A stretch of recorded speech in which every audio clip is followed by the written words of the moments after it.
Alright, so this has been mixing for about 3 minutes. I'm going to stop the mixer. You can take a peek and see what the dough looks like.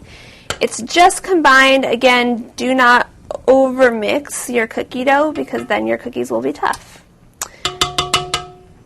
And nobody likes a tough cookie. I'm a tough cookie. Alright, so this is 2 cups chocolate chips, and I'm using a semi-sweet. I'm using Ghirardelli chocolate. It's one of my favorites, so let's put those in.